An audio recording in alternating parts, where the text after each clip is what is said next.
What's the deal with this shirt? No, he'll be fine, Mike. He'll be fine. Yeah. Just like you. I worry about you more than I worry about Steve. I would too. I would too. Because you can't tell what's going to come out of my mouth. I have no idea what's going to come out of your mouth. Sometimes nothing comes out of your mouth. And I'm sitting there going, okay, you're going to pick up this shovel and run. Yeah. Okay, you ready? Yep. All right, here we go. And now for something special. The unit is self-contained with its own saddler, farrier, wheelwright and so on. It's a rigorous training dished out who know all there is to know about horses, and it brings results. We take you behind the scenes now to show just some of the interesting aspects of this training.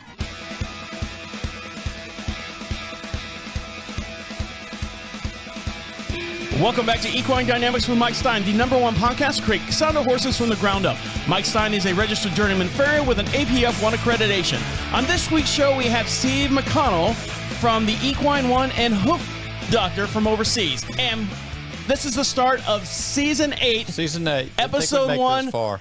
This is our going into our third year of doing the Equine Dynamics podcast with you guys listening to us. And if it wasn't for you guys, we wouldn't be sitting in these chairs having a good time here doing this show for you and for us as well, I guess, for the most part, to get the information out there as well. Yep. And over to my far hand side is Mike Stine. How are you? I'm doing good, Travis. How are you doing? I'm doing okay. Did you have a good holiday season? That's the main thing. I got through it okay, yeah. Yeah?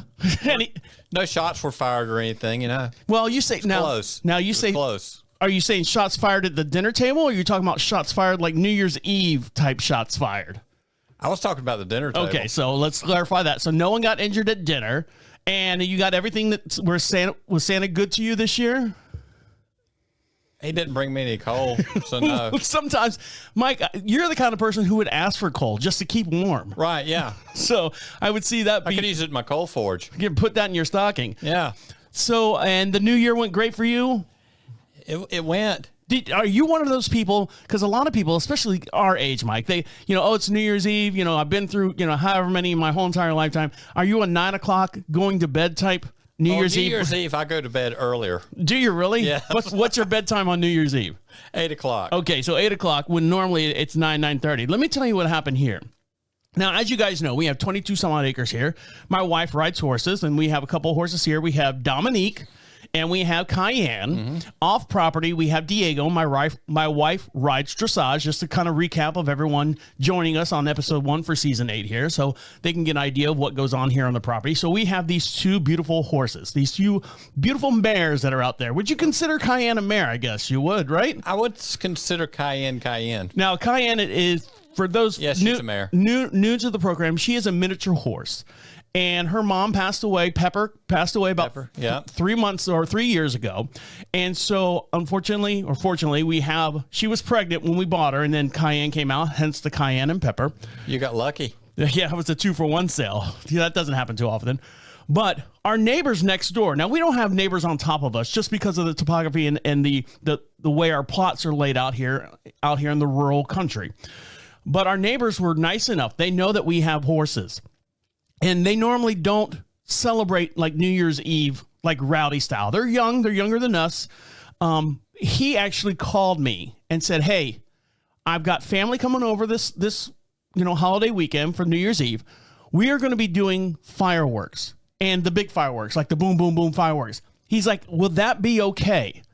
And who am I to tell this guy, no, it's not okay, because he was worried about the horses. He goes, I know about your horses and everything. I don't want to freak him out. I said, no. I said, that's fine. Let us worry about the horses. You just have a good time. So I tell my wife this. Immediately, she goes, well, tell them not to do it. They're going to freak the horses. I said, I'm not going over there to tell them to stop. Let them be their party people. And it happens once a year. They don't do it that often over there. Mm. So I told her that. That's when you talk about bottles opening before New Year's Eve. She was like, I got to have a drink. I got to have something. My nerves are going to be shot. So New Year's Eve, while you were sleeping in bed at 8 o'clock, Mike, right. I was out in the pastures, and it's, there's no street lights around here. You're out there in the pastures with a headlamp on, looking for the horses. And the horses are freaking out because of the headlamp. Yeah, what the hell is that? And he's firing off the fireworks. Now, thank God that he wasn't one of those families that start the fireworks at 6 o'clock and run all the way up till 2 o'clock in the morning. You know what I'm saying? about 10:30, 11 o'clock, he's probably breaking a couple of the tester sparklers and the tester Roman candles out there. But the closer we got to midnight, he started doing the big stuff. And the big stuff, yes, the horses did run. Yes, the horses did get scared. My wife gave them something. She's like, it's a pill. But she had to give 12 of these pills to Dominique. Right. I'm like a bowl of cereal she's given to calm the horse down. I forget what it was called. It starts with a T, I believe. It was a trazodone. That's it. Yes. You got it. That's what she actually got. And then she's looking at it and she goes, well, Dominique's about a 1,200 pound horse. So you give 4 for every 300 pounds or 400 pounds, whatever the math is on that. Then she looks at Cayenne. Now, Cayenne's a miniature horse. How many of those did you take? Smashing them up. Yeah. Putting them in my beverage. No, but then she's looking at Cayenne and she's saying, well, how much does Cayenne weigh? I go, well, babe, she's a quarter of Dominique, maybe just 4 pills. She's like, I don't know.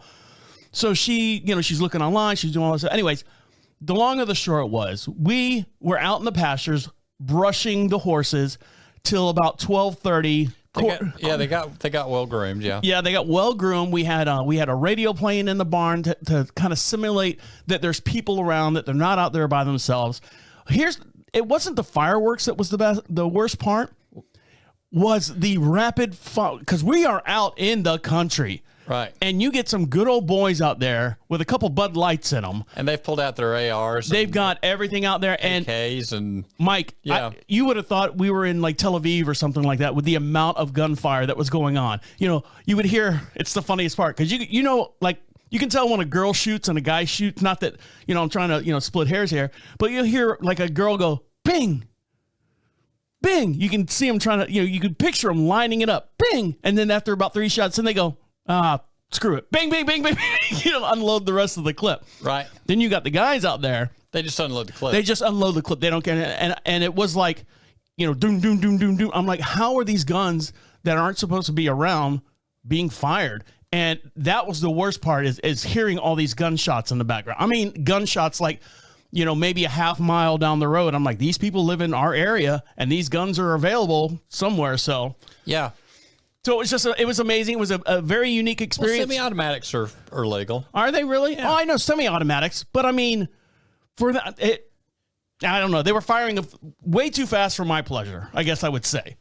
As fast as you could pull the trigger? It can be done, yes. Yeah, I know. That's what I'm worried about. The can be done type deal. All right, guys, we got a big show to get into. Lots to talk about. We got a special guest here in the studio, so don't forget, for every podcast we do, we have a matching video over on YouTube. Make sure you like and subscribe over there as well. That's Equine Dynamics Mike Stine over on YouTube. And joining us from Equine 1, also known as Hoof Doctor, we have Steve McConnell joining us as well in the studio. So stick around. You're listening to Equine Dynamics with Mike Stine. He'll be right back. All right, here we go. Where's he at? There he is. I got the big screen. Yes, You got the big screen. Nice. I have gained a bit of weight, so it's probably better. Yeah, well, that happens. Easy. I can make you smaller. You can make any size you want to be. Do you have an audience there, Mike? Or I'm sorry, Mike. Steve, you got a big audience behind you? I do, actually. Katie's beside me, and my wife, Coralie, is off to the end to make sure she gives me the stern look when I say something wrong. Okay. Well, at least she's not looking at me like that, because I'll say something wrong. I always do. I thought that was your job. Say stuff wrong, yeah. I try to be my job. I try to be, as smooth and vanilla as I possibly can. Yeah, All right. yeah. Don't forget the video's rolling and the audio's rolling as well. So pick your nose as much as you can. Okay. All right, you ready? Yep. Steve, you ready? Yes. Okay. Welcome back to Equine Dynamics with Mike Stine. Don't forget, you can ask Mike Stine a question at any time. Go to equinedynamics.com. At the top of the page says contact us. Make sure you fill out that little form. And Mike, you've got a whole bunch of free swag over there. We've sent out a whole bunch during the Christmas break and stuff. So right. if you didn't get yours, it's in the mail. Don't worry. It's going to make its way down there slowly. Santa's not delivering it right now, so you might have Mike personally deliver it to your door. Yeah. And over to my far hand side is Mike Stine. How are you? I'm doing good, Travis. How are you doing? Doing all right. So you didn't fire off any of your guns? I did not, because I didn't want to have to clean them. I used to fire off every gun I owned. Did you really? Just yeah. just to make sure that they still work? Yeah. All right, and joining us here in the studio, if you're watching us here on the video, now's your chance to go over there and do it now, is a very special guest of ours from the Equine 1, which is also known over in Europe, overseas, as Hoof Doctor. Joining us here in the studio is Steve McConnell. How are you? I'm good, thank you. How are you, Travis? Doing all right. Now, explain to everyone what your credentials were, because like Mike, I always say in the beginning of the program, it kind of just rolls off my tongue. He's a journeyman farrier with an APF1 accreditation. When I was asking yours, you said I was an APF1 accreditation, and then rolling off your tongue, it was just a laundry list of things that you are. Tell us, everyone, what your title is and what you actually are in your position. I'm certified. I'm also certified through the American Farriers Association as a certified farrier, as well as a certified farrier through the f.i.t.s certification testing system, which is the Farrier International Testing System. And how long have you, when did you, well, let's start this way, because I always ask this. When did you start realizing that you wanted to be a farrier? We've heard stories of, I was, 10, 11 years old. My grandfather had a horse. He taught me how to do the horse. I got interested in it. And then I was the only one in the family on the plantation that we lived on that could do horses. So my nieces, my nephews, my neighbors wanted me to do it. And I just kind of branched outside of that. Did your career path getting into the horse industry, being a farrier, did it follow that same path? Or did you kind of do what was the gentleman's name, Travis, that, Travis Burns. Yeah. Yes, where he did that, but actually went to like he's doing it in school, like he's teaching everyone that. Right. Yeah, Travis is incredible. I came out of the Army and I wanted to be a veterinarian, but I didn't want to do the school. So I contacted my old guidance counselor and I said, I want to work with animals because I don't like people. I know a lot of people like that. How's that and working he said, for what you? animals do you want to work with? And I said, I want to work with horses. Like, they're athletes. They're awesome. And he said, well, what about being a vet? And I said, no. I said, I can't do the school. And he says, well, what about a blacksmith? And I kind of laughed at the time. And I said, do they even have them anymore? Fortunately, his sister raced standard bred horses up here in Canada. And he knew all about the industry. And he says, no, they've got schools for that you can go to. He says, you're a young physical guy just out of the Army. He says, why don't you look into it? So I looked into it. And 3 months later, I was at farrier school up here in Canada, north of Toronto. And then I did a 4-year apprenticeship and kept on going. So you're looking, but I do have to deal with people, which is unfortunate. Somebody's got to write the check. Right. Now, are you located in Toronto right now? I'm located right near Niagara Falls, Ontario, in the Golden Horseshoe. Right now, currently, I'm at the Hoof Doctor headquarters, which is in Toronto. Now, how did you team up with the Hoof Doctor? Now, I know when Mike teamed up with you guys, we were told that you guys don't use the word Hoof Doctor here in the United States because there's some regulations. I can understand the regulations, but they also have Dr. Pepper. So I don't know what the regulation is. They have Dr. Pepper here in the United States. Why couldn't they have Hoof Doctor? Because of, I guess, I don't know what the details on that. But here in the United States, your product is called Equine 1. Yes. All right. So tell me how you got teamed up with the Hoof Doctor / Equine 1. They contacted me about 4 years ago, just after they had formulated the Hoof Doctor oil, and asked me if I would test it for them. I guess with my credentials, they thought I would know a little bit about horses' feet and healthy horses' feet. And I think that what they originally said was, can you test it for a month and tell us what you think? And I said, no, I'll test it for 3 seasons and tell you what I think. Because right. Especially here, I mean, you have wet, muddy spring. You probably have a wet summer, maybe with 3 weeks of dry. Then you go back into mud. Then you go into the winter, the frozen ground, the frozen hard ground. So I don't think they were entirely pleased with the whole "I'll let you know in 9 months later" idea. But I did try it for all through almost the good part of a year. We had an incredibly muddy season that whole year. And I would typically put a sealant on horses' feet, which I didn't really want to do, but it was necessary to help protect it from so much moisture. Right. So I tried Hoof Doctor, put my sealant away in the truck, and I used it for the better part of a year. And what I did find actually is that the moisture content in the hooves didn't change. Once it was stabilized, it stayed the same no matter what the conditions in the environment were. Now, and I thought, okay, you know what? I like this. I like it a lot. Now, define me, because my wife always says, because we here in North Carolina, we have that real hard, Carolina clay, and nothing drains. So anytime you get a rainstorm here, the horses sink into that mud about, 2 or 3 inches. It's just the nature of what we have here. I'm sure you got something similar out there where you are in Ontario. So my wife always says, well, I got to put turpentine. I got to put the turpentine on the horse's feet to harden them up. So tell me the difference between like putting that turpentine on there and what the Hoof Doctor or the Equine 1 product does. You were talking about sealant and stuff. Well, I mean, the turpentine, actually, people will typically, like traditionally, they'll use it to harden the feet, make them less sensitive. I don't think it's going to do anything to counteract the environment. And this area where I am also, I mean, we have a small section, a couple counties that are sand, pure sand, which is fantastic.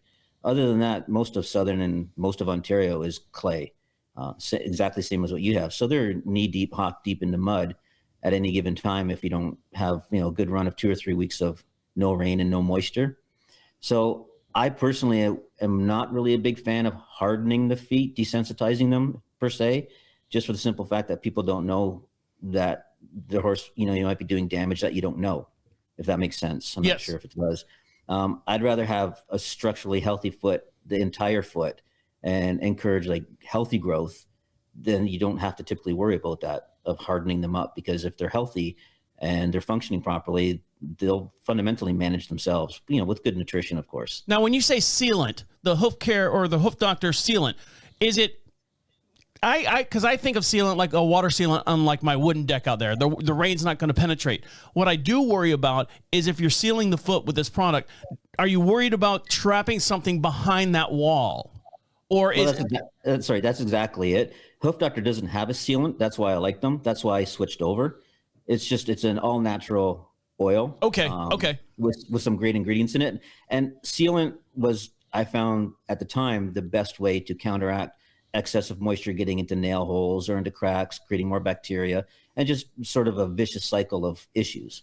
And it was fairly effective, but it's probably not ideal for, a foundational healthy hoof, because you're sealing it, and you are sealing things in and possibly sealing things out that might be healthy for the foot. Now, how long has Equine 1 / Hoof Doctor, depending on what side of the north or the south of the United States you are, how long have they been in business, or do you know that information? I guess that's what I'm saying. I mean, it's been 4 years since I've been with them. Okay, and that's how long they've been in business as well? Yes. Okay. So this is still a baby company getting off the ground, and I've seen it. Believe it or not, I've seen it in barns around here. When I take my wife and we go, to this clinic and that clinic and stuff, I have seen that pretty red and white or the red and yellow can in some of the barns. And I just, to me, I just kind of look at it and I go, okay, there's another product. And then Mike brought a couple cans here in the studio. I'll go, oh, I've seen that before. So I don't know if you guys are aware that it is getting down here to the Carolina areas. We've been working fairly hard to expand it. I mean, obviously I haven't been working as hard as the people at Hoof Doctor. But I just said to them when I tested it and tried it, and I've been using it exclusively ever since on all of my clients' horses, and it's in most of my clients' barns now. We need to get this out. We need to get this somehow. We need to get it more accessible to people around the world. I know they have a fairly significant market in the UK now. I was over there last year doing a clinic, and it's over there. People are starting to purchase it, and I think it's a pretty good has a pretty good market on Amazon right now in the UK. We're going to take a quick. Oh, go ahead.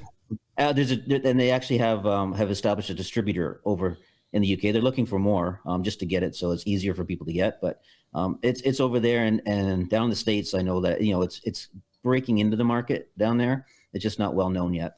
We're going to take a quick little break, and we're going to come back, and Steve McConnell is going to tell us a list of all the different products that the Hoof Doctor Equine 1 carries, and also he's going to tell us when to apply these products and the reason why. So stick around. You're listening to Equine Dynamics with Mike Stine. He'll be right back. Steve, you okay? Yes. Mike, you okay? I'm not. I'm off those on somewhere. Mike, not for nothing. When we have guests here on the show, Mike sits over there like he's watching TV. He's like, "Oh, I like the show. I like the show." It's easy those days. That's all he does. And I'm sitting there like going, Mike.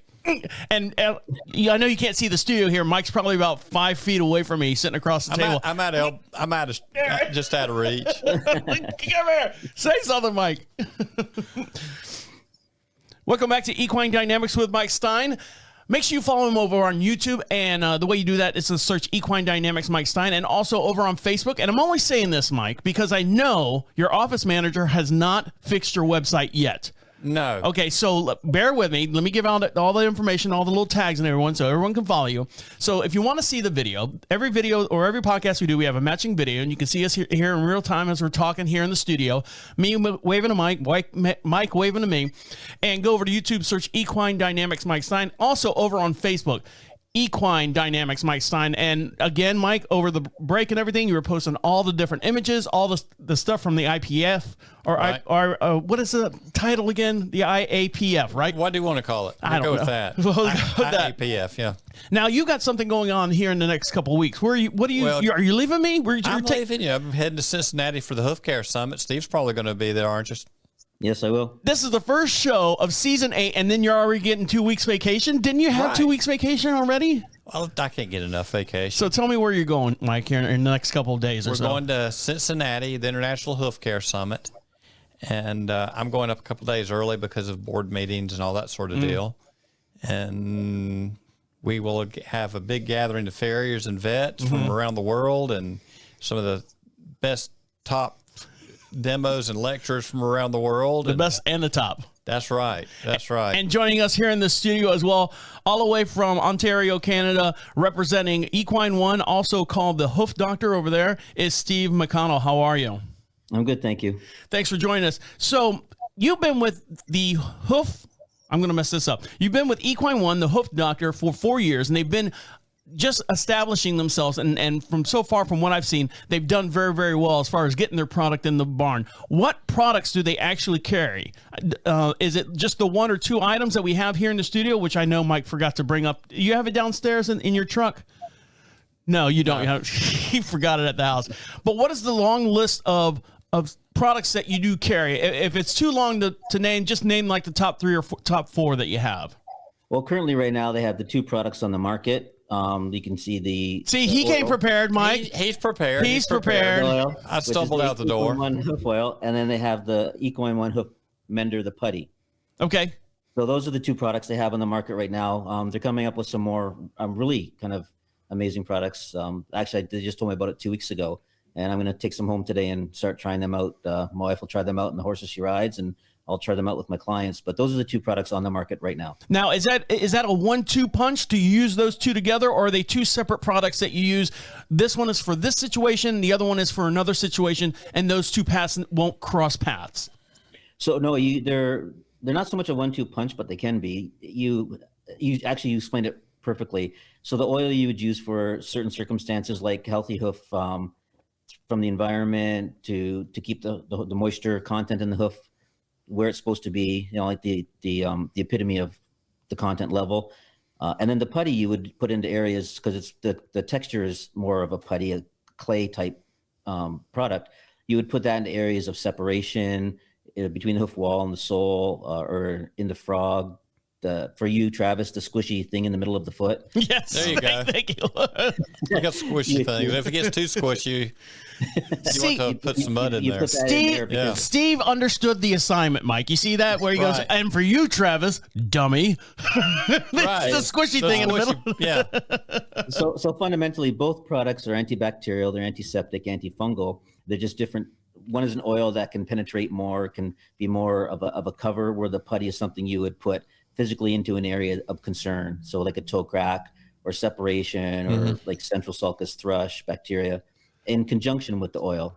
That's what I've done anyway. Now with the putty, Mike, what is the product that you put in there to keep bacteria and stuff out? You mix it yourself. Which one?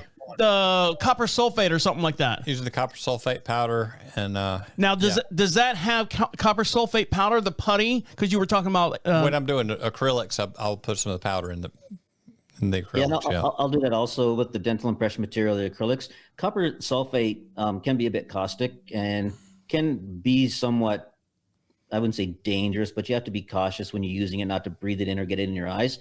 These products don't contain the copper sulfate. But they do the same thing. So yeah, so they're based on birch bark products, birch bark oil, birch bark extract, which is antiseptic, antifungal, antibacterial. Actually, one of the things I liked about it originally was that there's a byproduct in there called betulin, which is actually anti-inflammatory as well. So if you have maybe like the horse's foot's been in some trauma or worked hard, you can put both products on the sole, and you have all those antiseptic properties. Plus, you also have an anti-inflammatory, especially around the coronary band and the bulbs, because I mean you've got a corium, directly underneath there that sometimes can get a little agitated if the horse works on hard ground or works too hard. It sounds like it's a one-stop shop with a putty. It is. It is great that way. The oil, again, like they work in conjunction with each other. They're complementary to each other. The putty is something physical you want to put in there that's going to stay in that area, where the oil will cover an area, absorb in, and have the same purpose, just more coverage. So my background, I'm born and raised in Orlando, Florida. So I was always running out to the coast, and going out to the coast, I go fishing all the time. And if I could minimize what's in my tackle box, it's less walking up the sand dune and down the sand dune, to get to my little fishing spot. Now, the way you're talking about the putty and everything, that could eliminate carrying 3 or 4 different products in your truck, in your vehicle, Right. in your toolbox, your arsenal of stuff, leaving room for other stuff like your lunch or something, or those stupid Stanley cups that everyone wants. But is that what you're saying, that it kind of combines a bunch of different products to eliminate space, but does the same thing and helps? Yeah, no, it's a good product for a variety of applications. Like I put it in, Mike would understand this. When I put in under my pads dental impression material a lot of times, Right. I'll put the putty under, like in the central and the lateral collateral sulcuses of the frog. Right. And then I'll put my dental impression material in with the pad over top of it. So I've already got a firm, secure product that's in there. And you take care of any fungus problems because you got the foot covered up and rubber in there. Right. And then sometimes you don't have to use the copper sulfate crystals to put in your dental impression material if you don't want to. Right.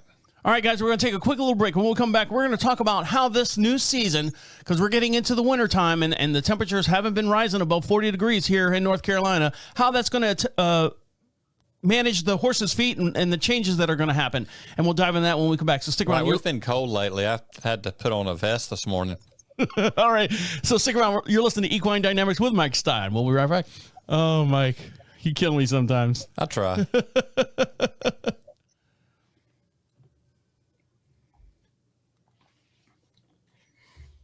Are you done working for the day, Steve, or is this? I just gave a presentation about 2.5 hours away from here for the weekend, and I was just kind of bypassed to go home, to come here, to go back home later. So yeah, there's no shoeing today. Okay, so you got the drive home, and then some football. Oh yeah.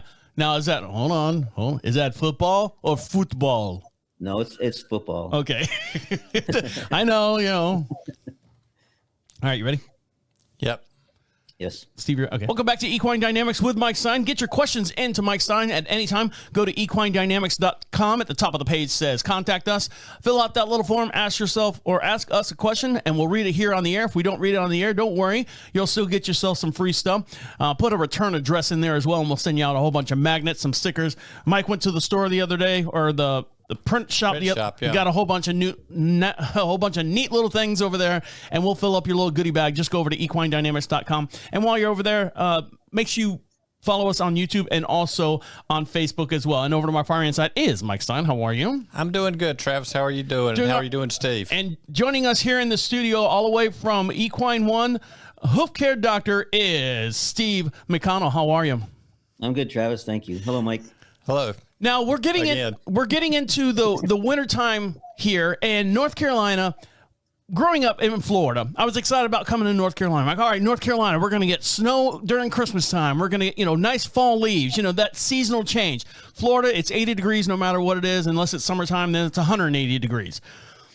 Here in North Carolina, I did not realize it rained so much and so little snow comes here in North Carolina. Now, Steve, being up there in Ontario, Canada, I know you get snow, but what's your snow to rain ratio?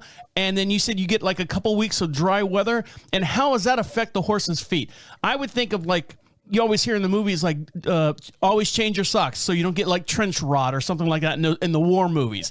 So tell us how the weather is affecting horses' feet up there in Ontario, Canada, compared to what we have down here in North Carolina? Well, I think the weather that you have is very similar to what we have. We had a significant storm last year, but other than that, we had just a lot of wet. Like the ground would be frozen in the morning and then mud all afternoon most of the day. And we've got the same thing now. We haven't really had a good freeze. I think there's been a bit of snow on the ground, but I mean, anytime that a horse stands in wet mud all day, it's not good for them. I find a lot of my clients will bring their horses in at night, put them on deep bedding, and the feet will dry out a little bit. It'll help out. But the biggest thing here is to combat that excessive moisture all day long. And that's why, like a lot of my clients, I have them on Hoof Doctor because it does seem to actually stabilize the moisture content, no matter what they're standing in or how long they're standing in it. I mean, for the most part, I always have a line I use that, you're not going to, have a healthy hoof if your horse lives in a swamp. And we're kind of swampish right now, to be honest with you. And the feet seem to be doing really well. I've heard from other farriers and veterinarians around that there's been an abundance of abscessing this year from the moisture and the retracted soles from the mud. And I mean, I've been lucky in my clientele. I think 2 horses have had an abscess, so far through the fall into the winter. So something has to be working well. Yeah, you can't complain about that at all. That's as far as only having 2 abscess, that's pretty good when they're standing in a swamp. I've been really lucky. Yeah. I mean, I have clients that are very competent in managing their horses too. So we've been lucky, but from what I hear, it hasn't been so good other places around and other horses around.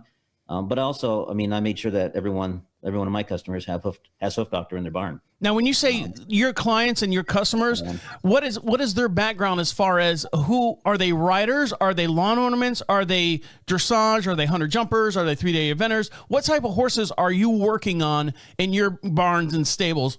Because I know, like I said, Mike, he works on our horses here. My wife rides dressage. I know we've talked over in the past couple seasons about all the eventing horses and how he has to make sure that the shoes are ready for those horses in these conditions up here. What is your stable like as far as the riders and what your horses' jobs are that you're working on? I think fundamentally I do mostly performance horses, and I like the dressage clientele. I like the dressage horses. My wife rides national level dressage. I do a lot of family pets, maybe they get out every 3rd weekend or something for a few minutes down the trail or down the road. But I also do a lot of therapeutic work, vet referrals and stuff like that. But I would say the bulk of it is performance horses, at all levels. Now, when you say performance horses, for me, I don't know what a performance horse is. So what? So just horses that train and go to shows. Okay. So that jumper, the eventers. And at the end of that, that's where you go, Trav, you dummy.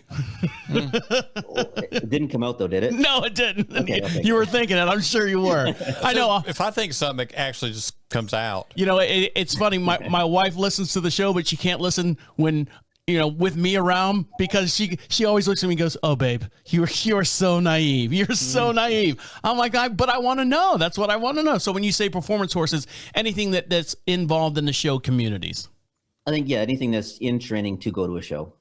Now, when you say the ground is all muddy and stuff, here on our property, we have a 7-degree pitch. So everything kind of runs down into a creek on the backside of the property. And of course, creeks run the rivers run the ponds, and so on and so forth. So our ground does stay wet, but it doesn't really, stay. It drains and stuff. With the horses and stuff and the climates that you have, and you say you bring them into stalls, what is your stall beddings like? Because here we just use what they call EcoFlex, which is like just pine shavings. And I heard Mike was talking about a couple times that one of your clients had like pit gravel or something in the stalls. I've had people use pit gravel. I've had people use stuff that looks like old newspapers.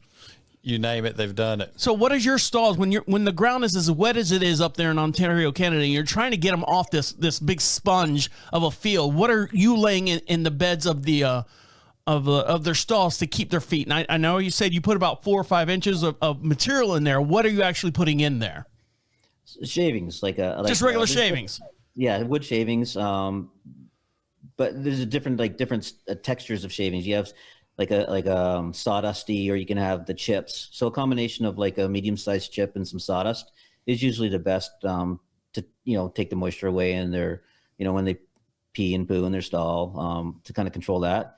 I have probably about 30% of my clients, maybe a little bit less, are on straw bedding. But for me personally, I always recommend something that'll give some cushion to the foot, some support under the foot when they're in their stalls. Now, when the horse comes in and the foot's completely soaking wet and it's got mud and everything on it, and you're upside down underneath the horse, you're trying to clean the horse's foot. Does the Hoof Doctor product or the Equine 1 product, does it need to have a completely dry foot? Because you're talking with oil, and the old saying of oil and water doesn't mix. Are you worried about that not penetrating in there and getting to where it needs to be? Or do you have to physically take a hairdryer to the foot and get this thing as clean and debris free as possible? Actually, one of the pleasant surprises I found with Hoof Doctor is you can put it on a wet foot. Oh, really? Yeah. And I know, like with the petroleum-based products, over the years, I've told people, if you have dry feet in the summer, dampen your horse's feet a little bit, put the petroleum-based product on it, and then the moisture is kind of trapped in. It'll stay in there, be a little bit better. I mean, the moisture that you put on doesn't really sink in too far. I don't know the exact measurement, but it's like 1/32 of an inch or something. So it's just a part of the process of maintaining a healthy hoof. But I've had people put it on I've put it on horses' feet that come in with the mud. I mean, obviously the mud's going to benefit the most from the Hoof Doctor because it's not going to get to the foot if there's a lot of mud there. You want to remove that so you can get it on the hoof itself. But yeah, I've had people put it on wet feet, and there hasn't been an issue with it at all. Damp feet. Well, that's good to know, because I would be out there. Well, my wife would make me go out there and like take a hairdryer and try to. I wasn't going to tell you that you could do that. Just is so she you pulling, did the hairdryer. Is she pulling my leg, Mike? No, I'm supposed to do that? Okay. You're supposed to use the hairdryer. I'll keep doing it until someone tells me different. All right, guys, we're going to take one more little break, and we'll come back and wrap up the show. So stick around. You're listening to Equine Dynamics with Mike Stine. He'll be right back. Steve, you okay? I am, yes. Thank you. Okay, sorry. I didn't see you were mid-drink there. I had switched screens. Are you okay with that, Mike? No. You don't have a hot date. We're going to do it anyway. You don't have a hot date or anything, do you? You got to go back to shoeing after this, don't you? Yes, I do. All right. For some reason, with that shirt on, Steve, you look like you're like on a Starship Destroyer or something like that. Oh, really? Yeah. Yeah, I heard you making fun of it earlier. But I look at the back when the chair comes up the back. It looks like I have shoulder pads on. Yeah. I got no head. It looks like you're like a captain's log, I can do the wave. Yeah. Forward. Here's my crest. It's my ranking over here. Well, Katie said it was business casual. Then I forgot when I went away for the weekend to give the presentation. So I had a sweatshirt.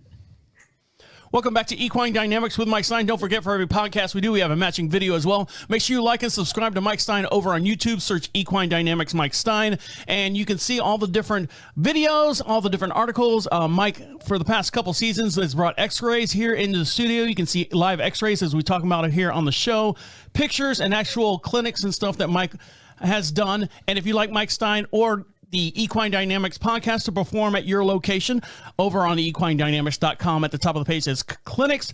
Fill that out. We'll pencil you in for the brand new season 8, year number 3. This is episode 1 of the Equine Dynamics podcast. So make sure you get all that information over there as well. And over to my far right side is Mike Stine. How are you? I'm doing good, Travis. How are you doing? You look better. You look a little relieved there. I feel better. And joining us here in the studio from the Equine 1 and Hoof Doctor, Steve McConnell. How are you? I'm good, thank you. Now, what did we learn today? Today, oh, that went right down the wrong pipe. What is and why is the Hoof Doctor / Equine products becoming a barn hold name or household name? Because they work. The more people that get them in their hands, the more they use it, the more they see it actually works. It's a very good product that you can't discount the benefits of using it. Now, overseas, just to remind everyone, overseas, it's oh, that went right down the wrong pipe. Overseas, it's referred to as Hoof Doctor. Over here in the United States, it's called Equine 1. Same product, just 2 different names for legality purposes about the product here in the United States being called something called Doctor. I guess they have a problem with that. Also, where and how do you apply this product? So the product, you have the 2 products, the oil and the putty. You can put the oil anywhere. It's most beneficial obviously around the coronary band, over the outside of the foot, the bulbs, the frog, the sole. You can't over apply it, to be honest with you. The putty itself is very good, as it's the texture of it is a little bit more firm and hard. You can put it in specific areas like cracks, separation areas, toe cracks. Both products fundamentally are the same ingredients, just different textures. So they're good for they're both great antiseptic, have antiseptic properties. So for thrush, CD toe, recovering from abscesses is a wonderful use of the putty, to be honest with you. Any kind of fungal invasions in the foot, they're really good if you start putting it in there. And with the seasons changing, especially now here in North Carolina, we're starting to get in our rainy season, and you as well, Steve, up there in Ontario, Canada. How does this product help the horse's feet during these season changes? Well, I found that it's probably the best product that I've ever come across that actually, through the changes of the seasons, as the horse's hooves have maintained a healthy, proper moisture content. And actually, the issues we're having with the mud is a lot of abscesses right now. And it seems to have, the clients that I have using it, the people I've spoken to in different farriers, they don't have the same numbers of abscesses happening right now that other horses seem to have. Well, that's a big reason to get onto it right there. I mean, you don't want to deal with too many abscesses. So start now, start early. That's it, yes. And where can everyone find you? And do me a favor, Steve, hold up those products to the camera. I know you're on a mirror image so that the product's going to look backwards, so everyone can see your products there. So if you hold them up to the camera there, what's it? So this is your hoof, your Equine 1 hoof dressing, and this is your Equine 1 hoof mender putty. So this is what you'll see in the tack stores or when you're going online. This is what you want: the putty and then the oil.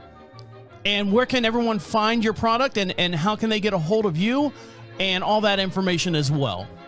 The products are available at equine.1 all through the United States of America. Obviously, there's going to be some in tack stores, and different distributor companies are starting to see the effectiveness and the benefits of it, and they're starting to carry it a little bit more. But we're just looking to get it out there, get more people aware of it, try it, and let us know what you think of it. Now, one more little quick thing: when you say try the product, how much do those go for on average? U.S. dollars. How much does the putty go as to the oil? Just so our listeners can get an idea of how much they cost. I will have to refer this one to Katie. Give me 1 second. Sorry, I didn't mean to throw that one at you. Just so you know, if it's like $1,000, I'm like, whoa, all right. Or is it something worth that? Yeah, yeah. I was also say it's going to be worth that. The oil itself, this one right here is about $37 U.S. U.S. Okay. And the putty, the mender, the Equine 1 mender, is $29. And like we were saying earlier with my fishing tackle story, for a good product, that's not bad. Well, not bad at all. Also, it eliminates a lot of different products that you have to buy. So if you're buying like 3 products at $27 each, one of those products itself would eliminate buying the 2 other products. And you're only spending out less money and creating more space in your daily toolbox. Right. Steve, anything else that you'd like to add before we let you go? Wow, that's I wasn't thinking of that one. No, it's a good product. Like I said, they reached out to me 4 years ago, said try it for 30 days. I said no, I'll try it for 3 seasons. I haven't looked back since. It's the only product I carry in my truck now, and I have farriers come around with me to help to work, hang out, whatever, and they just look and they say, man, like, how do you keep these horses' feet looking so good? And I said, good owners, good products, and good luck. We'd like to thank Steve McConnell from Equine 1 Hoof Doctor for joining us this week on behalf of Mike Stine over there. Thank you, Steve. And thank you, Mike. Travis. Thanks for having me. My name is Travis, saying see you next week. Actually, I take that back. You won't see me next week. We're going to take 2 weeks off. Mike's got to go to a hoof care summit. And you've got to go. I'm going to New York. So we got a lot of whole stuff going on. So we'll see you, I believe, after the summit. So make sure you follow us on that as well. So on that note, guys, we'll see you then. Yeah. Thank you, sir. Thank you. Just close your eyes and dream. You got me all confused because we come back and then bam, right back into another break. We're clear. Yep. Okay. There he is. Yep. Good night, Ned. Hi, Dusty. Steve, awesome. Did you have a good time, I hope? I did. That was awesome. That was great. Yeah, did you have